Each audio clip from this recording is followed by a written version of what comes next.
Welcome to the TopRank Marketing Digital Marketing News Roundup. I'm Tiffani Allen. And I'm Joshua Nite, and my only two interests in life are socks and drones. Okay. I mean, based on the ads that I see in my Gmail, that are the only two things that Google knows about me. They're like, do you want some socks? I think kinda. Are they cool socks with like a content marketing backstory? Yeah, I'll take them. Do you want some drones? Yes, always. Not in the budget, you know, Timmy needs braces, but yes, eventually the drones. So I was a little concerned to see, though, that those ads are about to get a little less relevant. So they're not going away, but Google is going to stop personalizing their ads based on the content of your email. So previously they had announced back in the day that, hey, maybe, you know, we'll have robots scan your email, no people, nothing, no funny business, just going to enable that for more relevant ads. And people went, yeah! And then we kind of forgot about it and we enjoyed the relevancy. But they are doing this to kind of bring it more in line with their corporate offering. So obviously if you're in the healthcare industry or something, you don't want robots scanning your email. So they're saying, hey, people on the street probably don't want that scanning either. So the ads are going to be shown based on your user settings, and you can choose to just do away with that level of personalization entirely.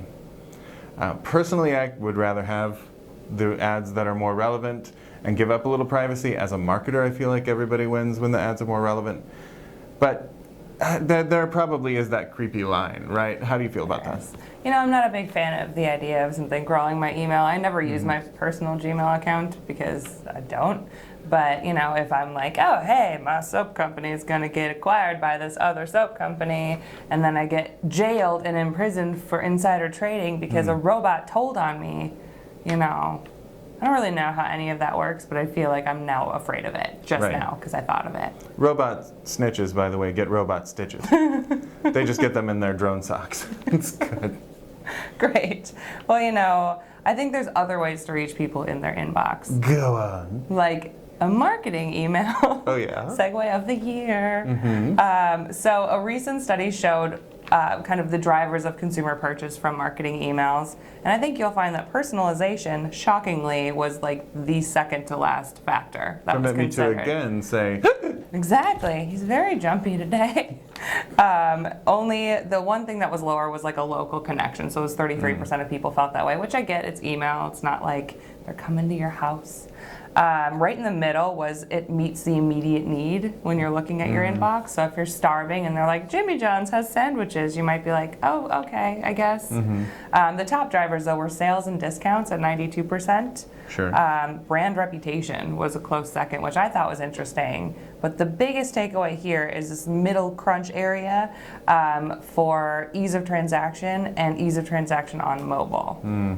Which, of course, if you have a great email and you open it, you're like, neato, I want to buy this. And you click on it and you get to a website and you're like, why is this happening to me? Why is this my life? You're not going to buy anything. Pinch and scroll and type. Yeah, it's no good. The more things you have to do to buy a thing, the least likely you are to buy the thing, right? That's actually the title of my next marketing book. But yeah, make it easy, guys. All of traffic is coming from mobile now. We know this.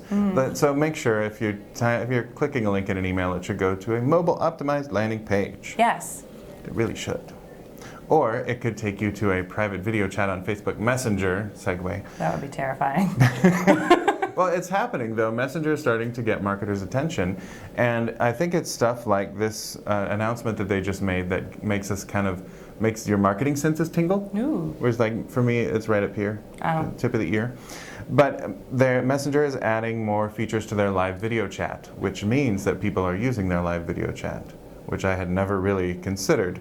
But they're adding reactions. You can have these little animated things that track your face, and they do the only 5 emotions you're allowed to experience on Facebook. Oh, yeah. So like if you click Mr. Cryhead, then like little animated tears come out your face. If you click the little love thing, then hearts pop up all around you. So there's also video filters where you can have like, it's snowing, or I'm colorblind, and all that kind of stuff. It seems to be what the kids want, so. I guess. But I was interested to see the product shots in this news release from Facebook had like people in 4-way video chats, and each of them had like a little different thing going on their video, and they were having like a wacky good time. And one of the features they also added was being able to take a picture of that like Brady Bunch style chat and then share it with your friends. Be like, look at what a good time we had without you, Steve. Oh, Steve never shows up. Yeah. So this is happening. This is what we call dark social. Dun, dun, dun. And it's these interactions that are happening out of reach of advertisers, out of reach of the public. So marketers are still trying to figure out how we can get into that conversation.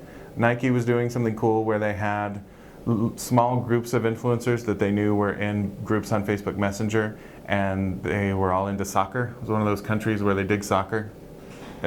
All of the countries except this one then. That's right. Yeah. So they sent shoes to some of these kids and encouraged them to like make a little video with the shoes, do a little chat, playing with the, playing basketball. No, not basketball. Soccer with the shoes. And it's having an impact. So they're actually doing influencer marketing over dark social. Oh my goodness.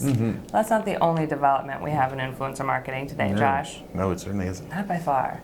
A recent white paper from Tracker showed the rise of influencer marketing in B2B tech, which I think is interesting because, as you know, B2B tech hasn't always been the most on the cutting edge of digital marketing. But this influencer stuff that is happening in that industry is really fascinating, and it kind of shows really the trends kind of influencer marketing wide, what we're seeing. So it shows 6 industry trends affecting B2B influencer marketing for tech, including the emergence of micro-influencers, like our little soccer players, but also, folks who are more relevant than maybe they have reach. So they're really relevant specific to the industry, but not necessarily broad reach audience, which I think is interesting. I think that's where you get a lot of your return anyhow. They're also leading with purpose over promotion. So saying this is relevant to our audience, people want to read this stuff. It's not necessarily about this is XYZ product I need to promote right now. Kind of like that in-person marketing where you walk up to someone and go, buy my product. It doesn't work that way. You got to be a little more careful about it. And also the importance of expert voice is kind of tied into that. Another thing is the transition from campaign-based influencer marketing to always-on engagement, which is something we talk about quite a bit in digital marketing. Is basically you don't just stop when the campaign is over. You continue to nurture those relationships, promote your products, that kind of thing in an always-on manner that's both valuable and kind of omnipresent. And also, Josh, and I know that this is going to break your heart, but the demolition of silos. Oh, but think of the grain. The grain. Won't anyone think of the grain? You don't need bread if you have good marketing. That's true. It's fair. And then also the evolution of measurement from reach to outcome. So focusing more on what's the result, what do we want, versus how many people saw my thing. That is kind of great to be able to quantify things more properly in on both ends of the equation. So this guy has 1,000 people who are listening to him, but they're all relevant, versus this, Taylor Swift has 1 million, but none of them are relevant. And then measuring not how many people saw it, but how many people did a thing. I would love to do a B2B tech influencer campaign with Taylor Swift. Taylor Swift for Cisco or cloud-based solutions of some kind. Oh, and then her and Cisco could do a song together. No, Cisco, the fast company. I know. All right, fine. Anyway, that white paper, by the way, is based on some research that we worked together with Tracker to commission from the Altimeter Group and Brian Solis, who lives in the future. He does. He is. I've seen it. Amazing man. So you can get our take on that and an expanded version of that research in our new book, Influence 2.0, which is linked in the article below this video. Or if you're watching it elsewhere, please check it out on toprankblog.com. Well, that's really all the marketing news we have for you today. There's more, of course, in the corresponding blog post, but we'll be back next week with more stories. If you need more, if you need the news so bad, you can follow TopRank on Twitter at TopRank or follow me at Tiffani_Allen. And you can pitch me your drones, your socks, your sock-wearing drones on Twitter. I'm at Nitewrites, that's NITEWRITES, or you can find me on Dark Social. I don't think you should try doing that. Or can you? We'll be back next week. See you then. Bye.